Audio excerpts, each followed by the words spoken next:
সম্মানিত হাজরিন, বর্তমান যে মাসটি চলতেছে এটি হচ্ছে বছরের শুরু, হিজরি সনের প্রথম মাস, অর্থাৎ হিজরি সনের প্রথম মাস মুহররম মাস।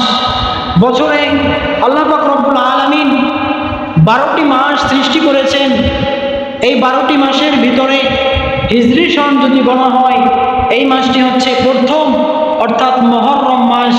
এই মুহররম মাসের অনেক ফজিলত রয়েছে, তাৎপর্য রয়েছে, গুরুত্ব রয়েছে। এই মুহররম মাসে আল্লাহ পাক রব্বুল আলামিন মুসলমানদের জন্য অনেক শিক্ষণীয়, অনেক কল্পনীয় বিষয় রেখেছেন। আল্লাহ পাক রব্বুল আলামিন যখন এই পৃথিবী সৃষ্টি করেন তখন থেকেই 12টি মাস সৃষ্টি করেন। আল্লাহ পাক রব্বুল আলামিন সূরাতুত তাওবার 36 নম্বর আয়াতে ইরশাদ করেন, ইন্না ইদ্দাতাশ শুহুরি ইনদাল্লাহি 12 শাহরান ফি কিতাবিল্লাহি ইয়াওমা খালাকাস সামাওয়াতি ওয়াল আরদ। আল্লাহ রাব্বুল আলামিন বলেন, ইন্না ইদ্দাতাশ শুহুরি ইনদাল্লাহি 12 শাহরান।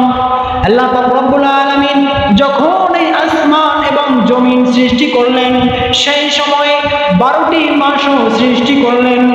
মিনহা আরবাআতা হুরুম, আর এই 12টি মাসের ভিতরে 4টি মাস হচ্ছে হারাম মাস তথা সম্মানিত মাস। 12টি মাসের ভিতরে আল্লাহ রাব্বুল আলামিন বলেন 12টি মাসের ভিতরে 4টি মাস হচ্ছে হারাম তথা সম্মানিত মাস। যালিকাদ দীনুল কাইয়্যিম ফালা তাযলামু ফীহিন্না আনফুসাকুম। আল্লাহ রাব্বুল আলামিন বলেন এই 12টি মাসের ভিতরে যে 4টি মাস রয়েছে হারাম মাস তথা সম্মানিত মাস, এই সম্মানিত মাসগুলোতে তোমরা নিজেদের উপরে জুলুম করো না, নিজেদের উপরে অত্যাচার করো না। সম্মানিত হাজরিন, বছর আল্লাহ রাব্বুল আলামিন 12টি মাস দ্বারা গণনা করে থাকেন। এর ভিতরে 4টি মাস হচ্ছে সম্মানিত মাস, গুরুত্বপূর্ণ মাস, ফজিলতপূর্ণ মাস। এই মাসগুলোর ভিতরে আবার এমন একটি দিন রয়েছে যেটি হচ্ছে মুহররম মাসের 10 তারিখ। 12টি মাসের ভিতরে 4টি মাস হচ্ছে সবচেয়ে গুরুত্বপূর্ণ, মোবারকপূর্ণ এবং ফজিলতপূর্ণ সম্মানিত মাস। আবার এই 4টি মাসের ভিতরে মুহররম মাস, এই মুহররম মাসটি অনেক ফজিলত, অনেক তাৎপর্য, অনেক ঘটনা রয়েছে। এবং এই মুহররম মাসের ভিতরে আবার একটি দিন রয়েছে যেটি হচ্ছে মুহররমের 10ই তারিখ, ইয়াউমে আশুরা। এই ইয়াউমে আশুরার অনেক ফজিলত এবং তাৎপর্য রয়েছে।